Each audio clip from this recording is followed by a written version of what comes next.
Assalamualaikum warahmatullahi wabarakatuh.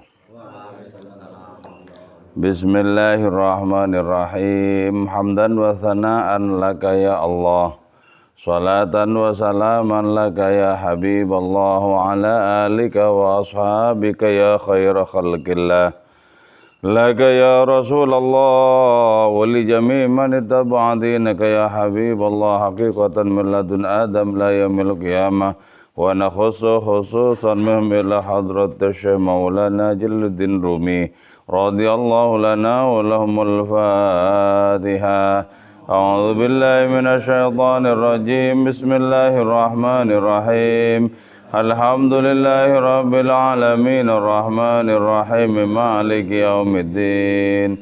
Iyyaka na'budu wa iyyaka nasta'in ihdinas siratal mustaqim. Siratal ladzina an'amta 'alaihim ghairil maghdubi 'alaihim waladdallin. Amin. Litaqarrubina ilallahi ta'ala limahabbatina ila rasulillah sallallahu alaihi wasallam lisalamatina fid dini wa dunya wal akhirah liqadai duyunina liqadai hajatina min hawaijid dunya wal akhirah litaysiri arzaqina halalan thayyiban mubarakan katsiran wasa'a lisihhati jasadina wa qulubina lishamradina zahiran batina lidaf'il balaya wal mihan wal fitan wal amrad wal saqam لمنابعنا لمصالحنا لأهل بيتنا وأولادنا ذرياتنا وجوارنا وأصدقائنا وجميع المسلمين والمسلمات والمؤمنين والمؤمنات الأحياء منهم والأموات ولعز الإسلام والمسلمين بجودك يا الله بشفاعة نبيك يا الله ببركة أوليائك يا الله بأسرار الفاتحة. أعوذ بالله من الشيطان الرجيم. بسم الله الرحمن الرحيم. Alhamdulillahi rabbil alamin arrahmanir rahim maliki yaumiddin. Iyyaka na'budu wa iyyaka nasta'in ihdinas siratal mustaqim. Siratal ladzina an'amta 'alaihim ghairil maghdubi 'alaihim waladdallin. Amin. Alhamdulillahi rabbil alamin. Pada puisi yang tadi malam diungkapkan bahwa sesungguhnya asal-usul kita ini adalah Allah, Tuhan yang melampaui segala sesuatu. Maka lekatkan di perasaan kita tentang asal-usul itu. Insya Allah kita akan terangkat di dalam kehidupan di dunia ini dan di akhirat nanti. Jadi karena itu, kalau kita mengalami kekalahan di dunia ini, kekalahan terhadap nafsu, kekalahan terhadap ajakan-ajakan kesia-siaan atau bahkan keburukan, maka tetaplah kembali asal-usul kita, yaitu Allah yang melampaui segala sesuatu itu. Kenapa kita mesti menatap ke atas, ke asal-usul kita? Inilah jawabannya. Qala al-musannif rahimahullah ta'ala wa nafa'ana bi'ulumihi wa amadana bi asrarihi wa fadha alaina min barakatihi wa bikum amin. Bismillahirrahmanirrahim. Fa inna an-nadhra, karena sesungguhnya memandang ilal ula ke atas, yahibu ialah memberikan itu nazar an-nura kepada cahaya. Jadi kita memandang ke atas, tentu saja atas yang dimaksud itu bukan atas geografis begini, bukan ya. Itu kan secara arah lahiriah itu, bukan ke sana. Mandang ke atas itu mandang kepada asal usul segala sesuatu, termasuk asal usul kita, yaitu Allah Ta'ala. Jadi betapa banyak orang yang memandang langit tapi tak menemukan cahaya ilahi. Jadi yang dimaksud atas itu bukanlah atas yang menunjuk kepada arah geografis, bukan. Tapi atas yang menunjuk kepada adanya kuasa Allah, kemampuan Allah melampaui segala sesuatu itu. Jadi kalau kita memandang ke atas ya, mandang kepada arah ketak terhinggaan Tuhan, di mana wajah kita bisa saja secara lahiriah memandang ke depan, ke kanan dan ke kiri. Tapi batin kita itu memandang kepada asal usul segala sesuatu. Nah, itu akan menjadikan kita mendapatkan limpahan-limpahan cahaya. Nah, kalau kita mendapatkan limpahan cahaya rohani, maka satu, kita akan tegas menentukan kiblat perjalanan kita. La maqsuda illallah. Tidak ada yang kita tuju selain Allah Subhanahu wa taala. Jadi kalau kita berlimpahkan cahaya, maka kita itu tidak akan pernah memilih apapun yang selain hadiratnya. Tidak mungkin. Karena cahaya menjadikan diri kita itu terang benderang menyaksikan segala sesuatu. Itu pentingnya cahaya. Jangankan cahaya rohani, cahaya yang real seperti lampu-lampu ini, seperti matahari, seperti rembulan, itu menjadi sangat penting. Jagi ngantok. Menjadi sangat penting untuk adanya keselamatan kita dalam menempuh perjalanan. Nah, kalau cahaya lahiriah saja menjadi sangat penting dalam kehidupan kita, contoh pada dini hari ini kita bisa bertatap muka dengan jelas. Nah, kalau cahaya lahiriah begitu penting, apalagi cahaya rohani menjadi sangat penting. Menjadi sangat penting. Jadi dengan cahaya rohani itu kita mengetahui siapa yang kita tuju dalam hidup kita ini, yaitu Allah Ta'ala. Terus dengan adanya cahaya rohani itu ya, kita akan menjadi sangat cerdas di dalam memilih amal, di dalam memilih tindakan. Cerdas itu gimana? Cerdas itu kita memperhitungkan adanya akibat-akibat. Akibat-akibat. Jadi dengan cahaya rohani itu kita memilih amal yang akibatnya di hari keabadian menguntungkan kita. Yang akibatnya di hari akhirat menguntungkan kita. Nah, kalau pilihan-pilihan kita itu adalah amal-amal itu tadi yang akibatnya menguntungkan kita di hari keabadian, itu berarti karena kita itu mendapatkan limpahan-limpahan cahaya rohani. Jadi tidak sembrono orang memiliki limpahan cahaya rohani itu, tidak sembrono. Berbagai macam aktivitasnya itu memiliki nilai keabadian. Nah, sebab itu kemudian Nabi kita, junjungan kita Rasulullah Muhammad SAW itu bersabda, Al-Kais man amila lima ba'dal maut. Orang yang cerdas adalah dia yang beramal untuk kehidupan setelah kematian. Jadi ya, setiap kali mau bertindak, perhitungannya itu adalah apakah ini menguntungkan untukku di hari keabadian atau tidak. Kalau menguntungkan, kerjakan. Tapi kalau tidak menguntungkan, ditinggalkan. Nah, itu namanya cerdas. Perhitungan akibatnya itu jauh ke depan. Itu namanya cerdas. Kenapa cerdas seperti itu? Karena mendapatkan limpahan cahaya rohani. Orang yang tidak memiliki limpahan cahaya rohani, hidupnya pragmatis. Apa yang menguntungkan sesaat walaupun itu akibatnya sangat pahit di hari keabadian, dikerjakan. Nah, itu berarti apa? Sama sekali tidak cerdas. Nah, orang yang tidak cerdas itu akan sangat mudah untuk ditipu. Sementara orang yang cerdas itu tidak mempan dengan berbagai macam tipuan di dunia. Itulah sebabnya ketika orang sufi yang hatinya itu cerdas digoda oleh berbagai macam rayuan duniawi, beliau mengatakan, "Ghurri ghairi, godalah selainku, sebab dengan menggodaku pasti tidak mempan godaanmu untukku." Goda selainku, katakan. Kenapa? bilang seperti itu karena sesungguhnya aku ini sudah menceraikan engkau wahai dunia dengan talak 3. Tidak digoda, itu tidak mempan sama sekali karena ada cahaya. Nah, sementara orang-orang yang jiwa mereka kemaruk, tamak terhadap berbagai macam kesenangan apapun selain Allah Subhanahu wa taala, dengan sangat mudah diseret, dengan sangat mudah digoda. Kenapa?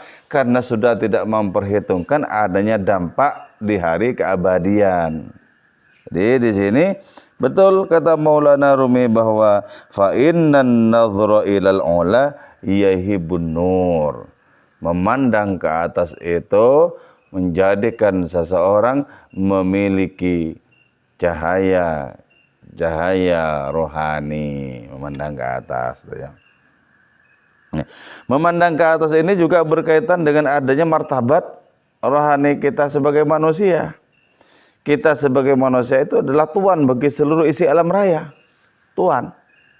Karena itu jangan memandang ke segala sesuatu yang berada di bawah kita. Kalau begitu kita kepengen lantas kita nyongsep di situ. Tapi kalau kita memandang Allah, kita tertarik kepada Allah Ta'ala karena Allah itu adalah kampung halaman, Allah itu merupakan asal usul, maka kita akan diangkat derajat kita. Akan diangkat derajat kita. Jadi gitu ya. Dalam hidup ini jangan gampang tertarik kepada apapun selain Allah Ta'ala. Jangan gampang terkagum-kagum segala sesuatu yang selain hadiratnya, semestinya di dunia ini justru ditundukkan dan mengabdi kepada kita, bukan sebaliknya. Wa in kana sekalipun ada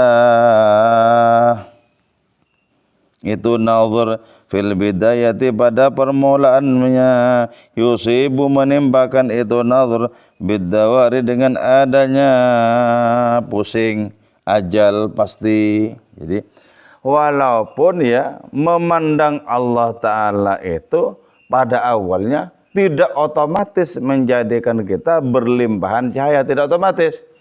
Boleh jadi pusing. Kayak gini, tidak biasa ngaji dini hari begini. Bisa jadi geliyor. Boleh jadi pusing. Jadi untuk fokus kepada Allah Ta'ala yang sempurna, orang membutuhkan adanya riyadhah, adanya latihan rohani. Jadi dilatih terus rohani kita itu, biar bisa menikmati khusyuk. Pertama-tama ketika belajar untuk konsentrasi, ketika belajar untuk khusyuk, pusing. Buyar, kemudian difokuskan lagi, pusing lagi, buyar lagi, terus begitu. Jadi tidak seperti membalik telapak tangan, langsung fokus, langsung jadi sufi. Enggak. Itu bisa membutuhkan proses bertahun-tahun. Kata Syekh Abdul Qadir Jilani, ada kalanya orang membutuhkan 60 tahun untuk bisa merasakan kedekatan dengan Allah Subhanahu wa taala. Ada kalanya orang membutuhkan 40 tahun baru sampai kepada makom yang akrab dengan hadiratnya. Ada kalanya orang membutuhkan 30 tahun. Ada kalanya orang membutuhkan cuma 10 tahun. Ada kalanya orang membutuhkan cuma 2 tahun dan seterusnya. Jadi tidak sama. Nah, itulah pentingnya adanya kesabaran di dalam menempuh proses dalam diri kita. Adanya kesabaran. Tekuni terus. Kalau setahun 2 tahun tidak menemukan kenikmatan dalam menghadapkan diri kepada Allah Ta'ala, jangan tinggalkan itu. Sebab tidak akan pernah menemukan yang lain yang lebih istimewa. Gak akan pernah ada itu. Jadi tekuni terus. Jadi ya tidak misalnya sekali mondok sebulan 2 bulan jadi, enggak. Walaupun itu juga merupakan sesuatu yang sangat mungkin bagi Allah Subhanahu wa taala. Sebab ada kalanya kata Syekh Abdul Qadir Jilani itu orang bisa menemukan posisi yang akrab dengan Allah cuma dalam hitungan minggu. Ya terserah Allah Ta'ala. Yang penting tugas kita itu adalah menempuh riyadhah, menempuh latihan rohani. Bagaimana kita belajar konsentrasi kepada Allah di luar sholat. Bagaimana kita melakukan aktivitas duniawi tapi batin kita bisa konsentrasi kepada Allah Ta'ala. Itu perlu dilatih terus. Bagaimana kita melatih diri senantiasa memiliki wudu, batal wudu, dan lain semacamnya. Bagaimana kita melatih zikir hati itu bisa berjalan kontinu. Terus begitu. Latihan rohani seperti itu tuh. Itu perlu. Jadi apa yang disebutkan ketika engkau memandang ke atas kau mendapatkan cahaya rohani itu tidak serta-merta. Tidak serta-merta. Fa'udul aini ala dhiya wan nur wa illam takun khufashan unzur nahwa dzalika sawbi. Ya. Maka kembalinya penglihatan itu tertuju kepada adanya cahaya. Jadi sebab penglihatan itu tidak akan pernah berfungsi tanpa bantuan cahaya. Tidak akan pernah berfungsi. Jadi adanya cahaya lahiriah itu sangat membantu bagi kita untuk bisa menyaksikan segala sesuatu. Tanpa cahaya maka tidak mungkin orang menyaksikan segala sesuatu di dalam kegelapan itu. Itu tidak mungkin. Tidak mungkin. Nah, apalagi kita menyaksikan yang tanpa bentuk, yang tanpa rupa, yang tanpa warna. Menyaksikan Allah Subhanahu wa Ta'ala. Bagaimana mungkin tanpa cahaya rohani? Tidak mungkin. Tanpa cahaya rohani itu tidak mungkin. Tidak mungkin. Jadi mata kita, pandangan kita, baik lahir maupun batin, hanya berfungsi ketika ada cahaya. Cahaya di luar dan cahaya pada mata itu. Kalau yang ada cuma cahaya di luar ini kan semuanya keagungan Allah Subhanahu wa Ta'ala. Kalau yang ada cuma cahaya di luar, cahaya di dalam tidak ada, buta misalnya, tetap tidak bisa menyaksikan. Jadi ya, kita bisa menyaksikan keagungan Allah Ta'ala di luar diri kita dengan bantuan cahaya di dalam batin kita. Betapa banyak orang menyaksikan ciptaan Tuhan dan tidak tergetar. Tidak tergetar. Kenapa? Karena begitu lemahnya cahaya di dalam diri mereka itu. Tapi ketika cahaya itu melimpah ruah, saksikan apa saja. Maka penyaksian itu terutama adalah penyaksian pencipta segala sesuatu. Bukan penyaksian segala sesuatu. Jadi karena itu latih.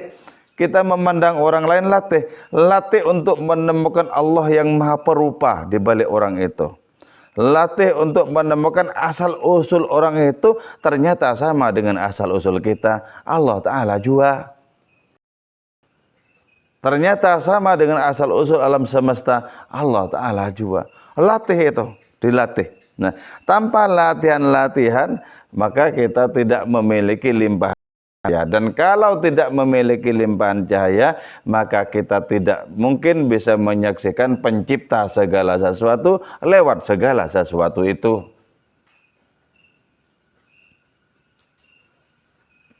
Ya ilahi, kata Syekh Tajuddin Ibnu Athaillah Sakandari, engkau memperkenalkan diri kepadaku lewat segala sesuatu, maka aku menyaksikanmu lewat segala sesuatu. Ya. Jadi ini kajian ya, menuntun kita untuk bisa semakin nyalang, semakin terang benderang menyaksikan Allah Ta'ala lewat cahaya Allah. Lewat cahaya Allah. Jadi karena itu tembuslah penjara kehidupan ini agar kita sampai kepada asal usul segala sesuatu ini. Kalau kita diliputi oleh dinding penjara semesta ini, maka yang kita saksikan cuman dinding-dinding semesta ini, permukaan dari kehidupan ini, tidak menemukan hakikatnya. Tidak menemukan hakikatnya. Karena itu pastikan periksa penglihatan diri kita, karena kembalinya penglihatan itu, berfungsinya penglihatan itu tak lain ditentukan oleh adanya cahaya, yaitu cahaya lahiriah untuk menyaksikan segala yang tampak, yang empirik, yang konkret, dan cahaya batiniah untuk menyaksikan kebenaran-kebenaran dan kehadiran Tuhan. Cahaya batiniah. Nah, kalau orang ya setiap saat bisa menyaksikan Tuhan, oh itu sangat sempurna itu. Berarti setiap saat itu seperti dalam kondisi khusyuknya sholat. Setiap saat berarti berada di dalam adanya fokus yang kuat kepada Allah Ta'ala. Kalau cahaya rohaninya itu kuat. Jadi setiap saat itu tidak pernah berpaling sedikit pun dari Allah Ta'ala. Kalau cahaya rohani itu kuat. Jadi tidak usah menunggu zikiran, tidak usah menunggu sholat, tidak usah menunggu ibadah-ibadah mahdoh. Itu sudah fokus terus kepada Allah Ta'ala. Karena apa? Karena berlimpahkan cahaya rohani. Berlimpahkan cahaya rohani. Wa illam takun khufashan. Kalau engkau bukan kelelawar, unzur nahwa dzalika shabi. Pandanglah kepada arah tersebut. Artinya apa? Kelelawar itu merupakan simbol dari ketidaksanggupan untuk melihat. Itulah sebabnya ketika terbang di siang hari, nabrak macam-macam. Tidak kuat berhadapan dengan cahaya. Jadi, kalau engkau bukan kelelawar, maka pandanglah asal-usul dari dirimu itu, agar menemukan cahaya itu tadi. Jadi, kelelawar adalah makhluk yang menghindar dari cahaya yang terang. Itulah sebabnya alasannya tidak terbang di siang hari. Terbangnya di kegelapan malam. Kan itu. Di kegelapan malam. Nah, karena kita ini bukan kelelawar, karena kita ini berasal usul dari yang maha cahaya, maka tugas kita adalah menghimpun sekaligus menatap cahaya itu. Jadi ya, betapa sangat banyak orang-orang yang lebih terpukau oleh kesenangan sementara, sesungguhnya mereka itu adalah kelelawar dalam kehidupan ini. Jadi menghindar dari adanya cahaya petunjuk, dicari di mana-mana adanya kegelapan, itu kelelawar. Jadi katakan kepada diri kita, aku bukan kelelawar. Aku bukan kelelawar. Aku adalah orang yang sadar bahwa limpahan cahaya rohani begitu sangat penting bagi diriku. Wa fin nihayati, dan pada akhirnya tara akan melihat engkau ammarata nurika, terhadap adanya tanda cahayamu. Jadi ketika sudah terus-menerus melakukan riyadhah, kemudian disadari, oh ini cahaya sudah hinggap di batinku, sudah hinggap di hatiku. Jadi ketika orang baru mendapatkan cahaya petunjuk itu, di saat itu orang baru mengetahui, baru menyadari, baru merasakan bahwa tujuan hidupnya tak lain adalah asal-usulnya sendiri. Baru tahu. Jadi ketika sudah muncul adanya kesadaran rohani, kesadaran yang membimbing orang itu akan kembali ke mana, itu berarti orang baru mendapatkan limpahan cahaya rohani itu. Sudah tahu. Tidak bingung-bingung lagi. Sudah jelas arah mana yang akan dituju di dalam kehidupannya. Sudah jelas.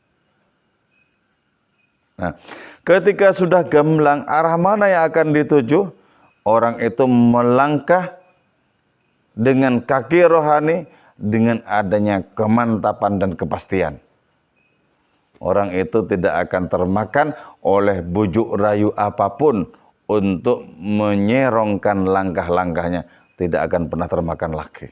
Sudah fokus, sudah tahu dengan hakul yakin.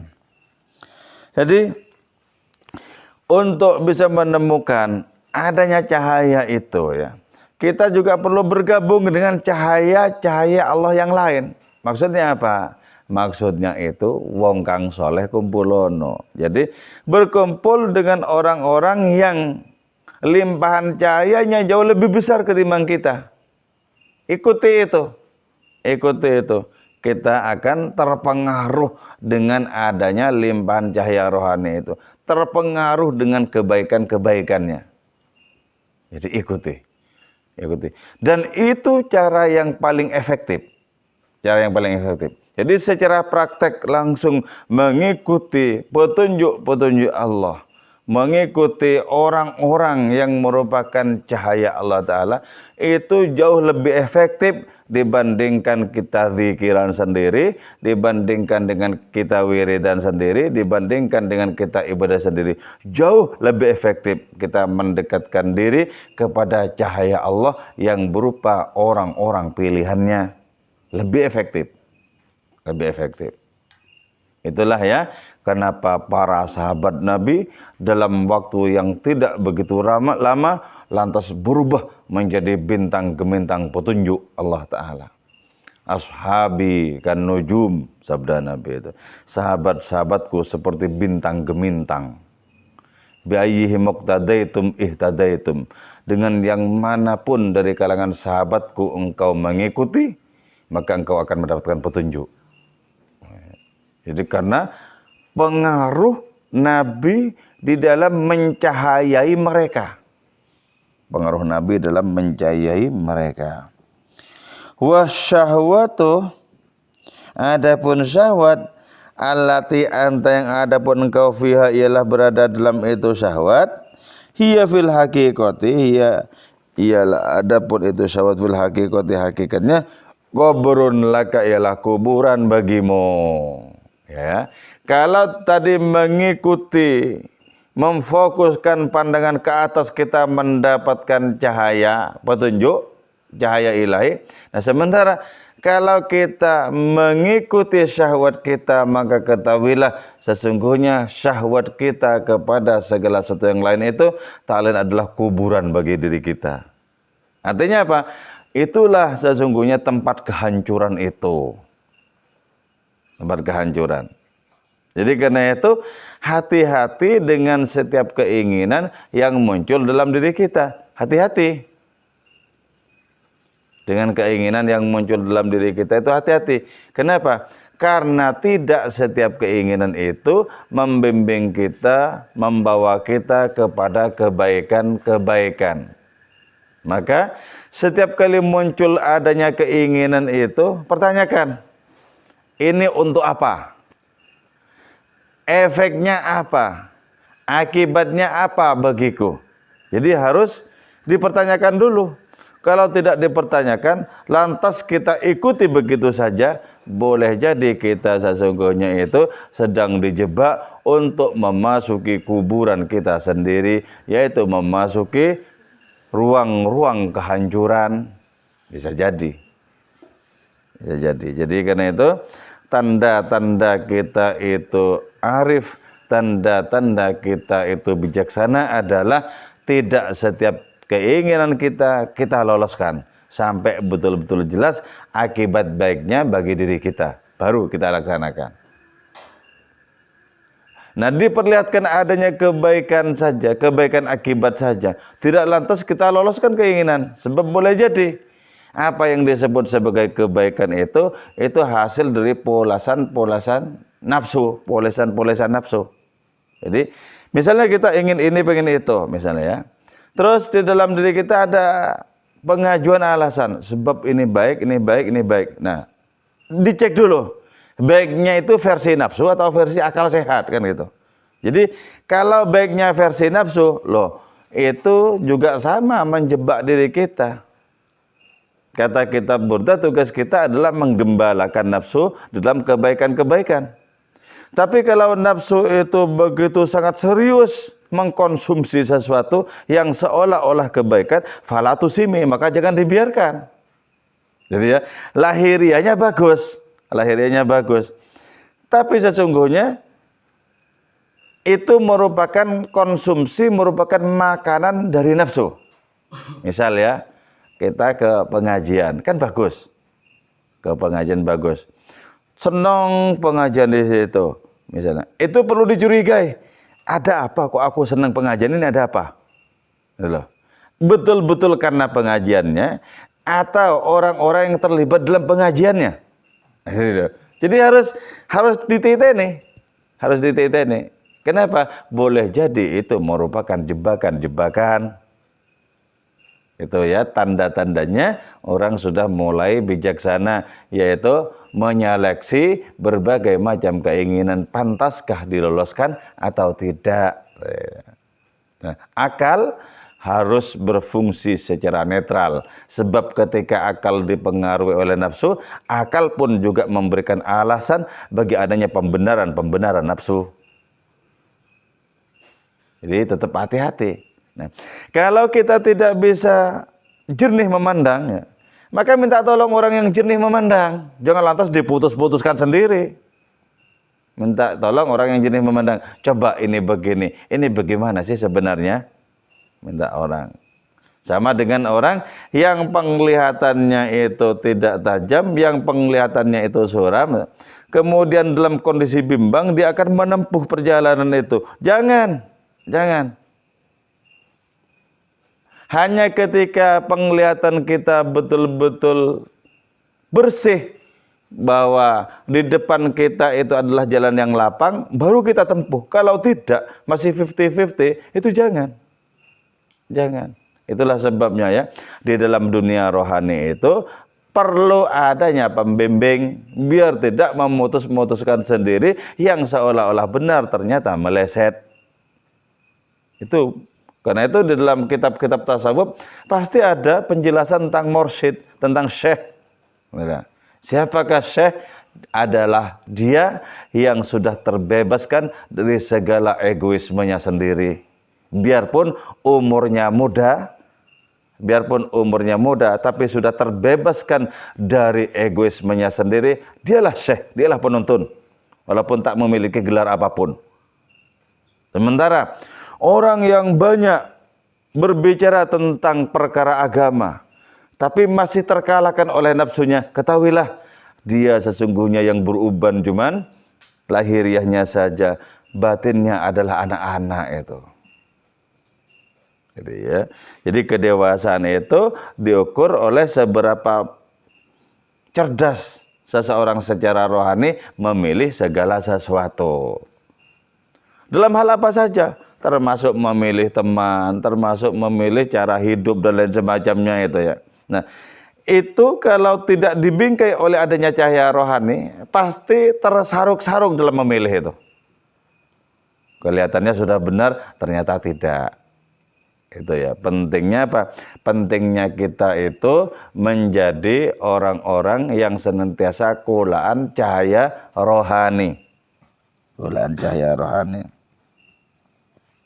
Wa fin nihayati, dan pada akhirnya, tara, melihat engkau, anna man ra'a mi'ata la'batin, annaman, kepada sesungguhnya orang ro'a yang menyaksikan man mi'ata la'batin, terhadap 100 permainan, laisa, tidak ada itu man mithla dzalikal ladzi, seperti orang itu yang mendengar tu ladzi an la'batin wahidatin, dari adanya satu permainan. Jadi ya tidak sama orang yang memiliki 100 macam permainan dengan orang yang baru tahu satu permainan saja.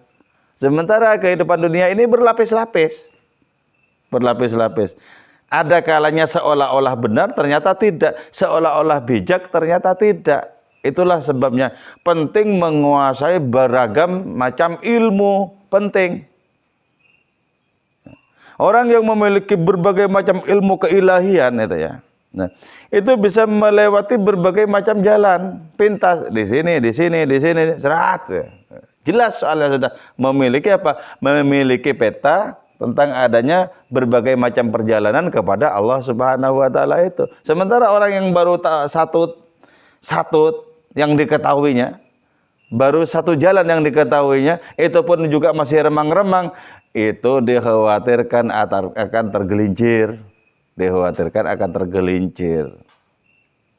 Jadi karena itu kata Maulana Rumi dalam baris puisi yang lain, kalau engkau bukan penjahit, jangan coba-coba menggarap kain itu, hancur nanti.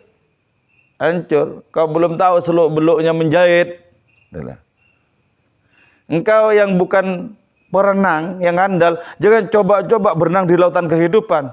Tenggelam nanti. Karena itu letakkan dirimu dalam perahu seorang pembimbing. Letakkan di situ. Kau akan selamat, bisa tidur juga di situ. Gitu ya.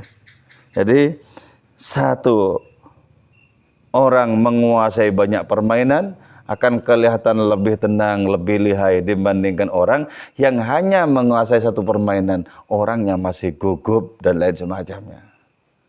Beda. Jadi padahal ya jalan kepada Allah Ta'ala itu sebanyak makhluknya loh. Sebanyak makhluknya. Tapi walaupun jalan kepada Allah sebanyak makhluknya, tidak dijamin setiap orang itu benar dalam menempuh perjalanan. Tidak dijamin. Hanya orang yang sudah bolak-balik menghadiri dalam tanda kutip alamat Allah Ta'ala, itulah orang yang baru bisa dipercaya. Jangan pernah percaya hanya dengan kata-kata yang menunjukkan bahwa orang itu menguasai banyak pengetahuan, tapi orang itu belum mengalami. Jangan banyak percaya. Kenapa? Karena 1000 ilmu di tangan orang yang tidak mengalami sama dengan 1 tongkat di tangan orang buta. Belum tahu rasanya bagaimana menyelesaikan nafsunya sendiri, belum rampung. Bagaimana mengatasi kebuntuan-kebuntuan perjalanan rohani, belum bisa. Nah, sementara orang itu sudah banyak berbicara ini dan itu. Jangan percaya kepada kata-kata, percayalah kepada pengalaman. Percayalah kepada pengalaman. Jadi 1000 dalil yang dimiliki oleh orang yang tak mengalami adalah tongkat di tangan orang buta. Gimana? Gimana kapan mau nyampe alamat yang dituju? Begini-begini, ini pun juga masih khawatir ditabrak dari depan. Ya. Jadi karena itu banyaklah menimba pengalaman rohani kepada mereka yang sudah bolak-balik mencapai Tuhan itu. Di situ kita akan dibentangkan adanya berbagai macam jalan untuk sampai kepada Tuhan. Memang Tuhan itu begitu dekat dengan diri kita. Jauh lebih dekat dibandingkan dengan langit dan warna birunya. Tapi walaupun maha dekat, kita memerlukan ilmu-ilmu untuk sampai kepada hadiratnya itu. Memerlukan pengalaman dari orang yang sudah bolak-balik sampai di hadiratnya itu. Oke ya, saya kira ini moga-moga ini menjadi suluh, menjadi penerang bagi langkah-langkah rohani untuk mengisi umur kita ke depan. Moga-moga makin gamblang dalam diri kita tujuan kita yang sesungguhnya, yaitu Allah Ta'ala. Oke, wal afwa minkum. Wassalamualaikum warahmatullahi wabarakatuh. Waalaikumsalam.